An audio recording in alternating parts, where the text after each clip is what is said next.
ايلون ماسك قال لك ايه؟ لو انت مش بتفشلي يبقى انت مش بتبدعي كفايه. اما مارك بقى بتاع الفيسبوك، اكبر مخاطره ان انت ما تاخديش مخاطره اصلا. بيل جيتس، كويس انك تحتفلي بالنجاح، بس الاهم انك تاخدي دروس من الفشل، يعني هو فشل. عارفين ستيف جوبز؟ لازم يبقى عندك استعداد للتحطم والفشل والبهدله، يا اما مش هتتحرك من مكانك. نيلسون مانديلا بنفسه قالك ايه؟ الشجاعة مش ان انت ما تبقيش خايفة، الشجاعة ان انت تبقي خايفة وتتغلبي على هذا الخوف. اينشتاين بقى قالك ايه؟ failure is success in progress. عظمة، عظمة، كلمة عظمة. جو حر اصلا ومش ناقص اي نوع من النيجاتيف فايبس في الموضوع. اصل هو مايكل جوردن قال قبل كده انا فشلت كتير قوي قوي قوي وده اللي خلاني انجح. عارفين مايكل جوردن ايه اللي حصل له؟ فوت اكتر من 900 شوت، خسر اكتر من 300 جيم اللي هي ماتش. 26 مرة كانت الجيم واقفة عليه ان هو يفوز الفريق، وكل الناس كانت تراست ديم، ان هي كانت واثقة فيه، وخسر 26 مرة. فمش هتبقى يعني ده مايكل جوردن يعني.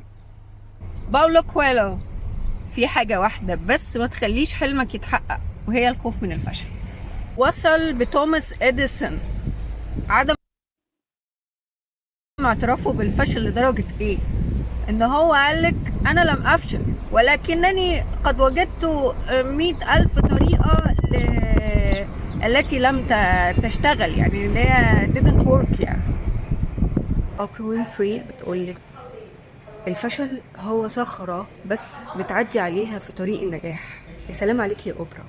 ان انت ممكن تضيعي فتى احلامك، او مثلا وظيفة احلامك، او فكرة انت نفسك طول عمرك تعمليها، لمجرد انك خايفة انك تفشلي، او خايفة ان الموضوع ما يمشيش زي ما انت عايزة. الخوف من الفشل ده بيبقى ان الواحد خايف من العار او الخذلان او الاحساس بالاحراج، فبيبقى ان البني ادم بيوصل لايه؟ لانه اصلا يتجنب الموضوع من اوله، علشان ما نتحطش في موقف ان احنا نفشل من الاساس. طب ليه وانا احط نفسي في الموقف ده ليه اصلا؟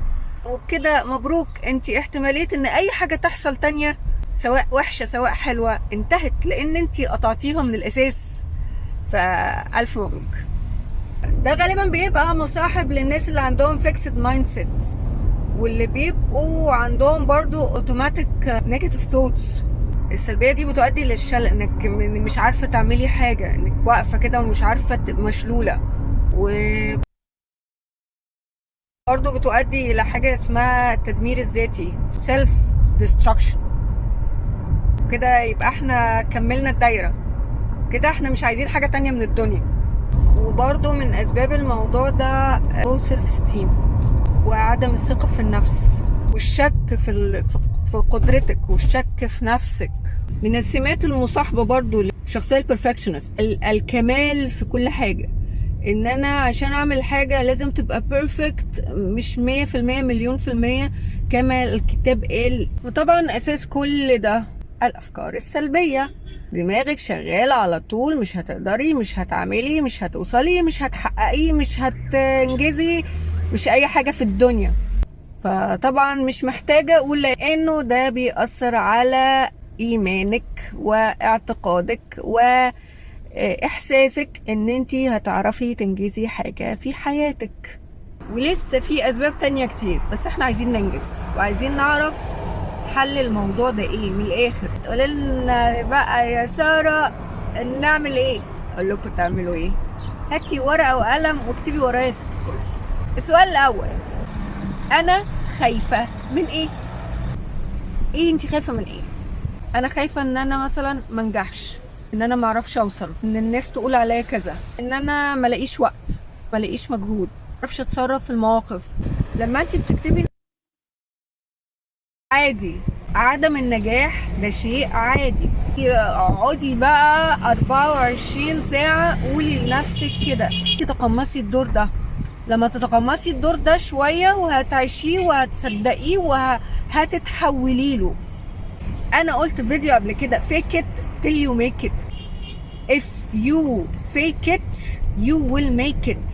فكرة ان انت تبدأي مبتدئة بيخليكي تاخدي الموضوع ايزي شوية. انت واحدة مبتدئة، انت واحدة لسه بادئة، انت واحدة مش مطلوب منك كتير، مش مطلوب منك النجاح مرة واحدة، مش مطلوب منك انك تنجحي من اول مرة علشان تعرفي تبدأي اصلا.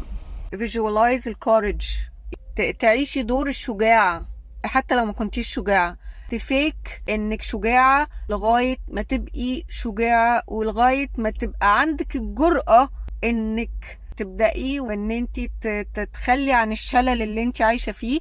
زي ما بيقولوا ما بيهدش البني ادم غير فكره.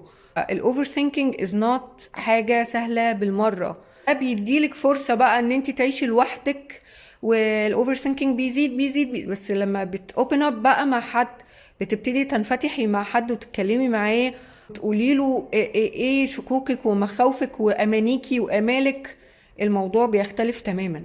بتسمعوا مقولة اللي شايف الحاجة من بره غير اللي عايش جواها.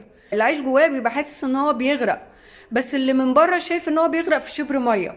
فده مهم جدا ان هو هيروح مطلعه ويوريله الشبر مية اللي هو خايف منه، ويقول له اهو ده شبر مية بس.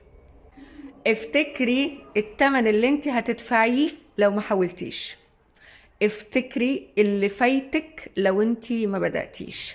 دي حاجة دايما حطيها قدام عينيكي. وبرضو نرجع ونقول انك تحاولي احسن من انك ما تحاوليش خالص.